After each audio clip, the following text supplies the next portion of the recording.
Good afternoon. My name is Dan Jackson, and I direct the New Law Lab, an interdisciplinary innovation laboratory at Northeastern University School of Law. With me is Associate Teaching Professor Hemanth Gundavaram, who, among other things, teaches legal research and writing and legal skills and social context to our first years. Northeastern University School of Law is the leading experiential learning law school in the United States, or one of them. We have over 45 years of experience giving students the opportunity to learn by doing. We're here today to tell you a little bit about a new experiential intervention in our first year curriculum, but first, some context. Our signature cooperative legal education program gives every student 1 year of full-time work experience. Our legal skills and social context program immerses first years in intensive team-based research projects for public service organizations, and we're studying the long-term professional impact of our experiential approach through our outcomes assessment project. So one of the things we've been working on is a curriculum transformation project. It's called our CTP program.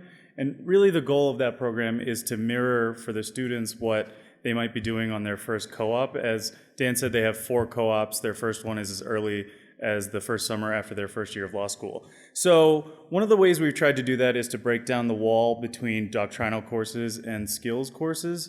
The skills course, of course, being the legal research and writing course that I teach along with 2 other people in the CTP program. So the students still learn the doctrine and they still learn the skills, but we're trying to integrate the two. So the students at any given time in their first year are working on 1, 2, or 3 simulations. And they're ongoing, and we almost think of them as a caseload, similar to a caseload that they might have at their co-op or their first job.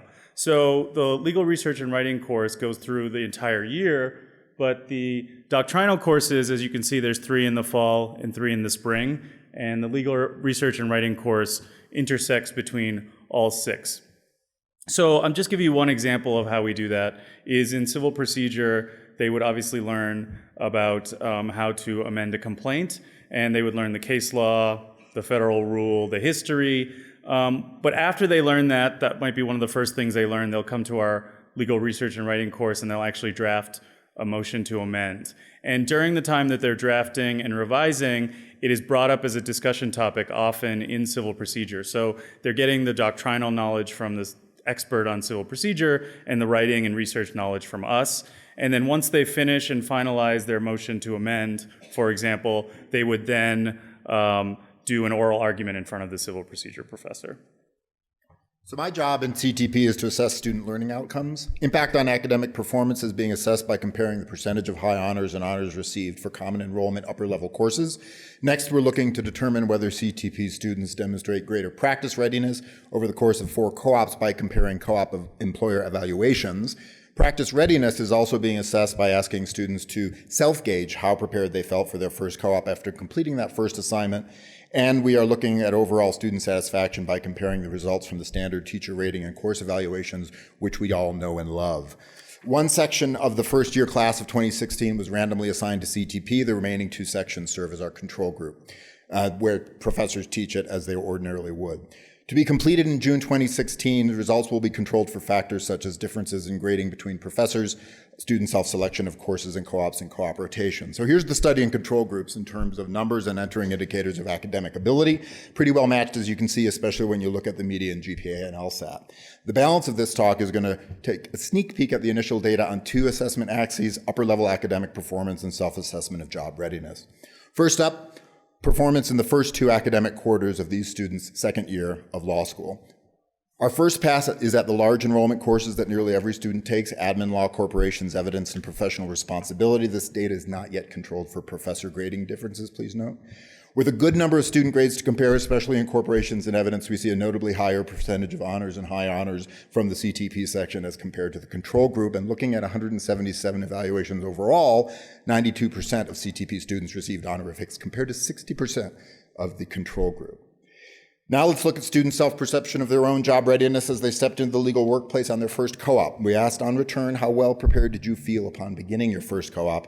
These results, again, are not yet controlled for co-op rotation and the effect of additional academic quarter on half the class. Again, the results favor the CTP group. Though not as dramatic as the upper-level academic performance results to date, CTP students generally feel more prepared than their control group peers. Fewer CTP students rated themselves not at all prepared, and a greater number of CTP students felt adequately or fully prepared. So there is plenty of more work to do on our assessment of CTP, but these results were promising enough that we wanted to share them with all of you. Also promising is what we heard anecdotally from the students. I overheard this quote just last week. I'm in the CTP section, so it feels like one big class. Yeah, and I think I would echo that the professors who teach in the program do feel like there's 3 doctrinal professors and 3 LRW professors, that we're all teaching one big course. And it's definitely, though, takes a lot of hard work. We meet every other week to coordinate what we're doing. We email every week a weekly report of what we've done that week and what we're doing the next week. And it also requires a little bit of a shift from the professor feeling as if they're an autonomous being who can teach whatever they want, whenever they want, and the focus moving to the student and really what's best for their learning. And that's really what we've been doing, and I think so far we've had some success with that. Thank you.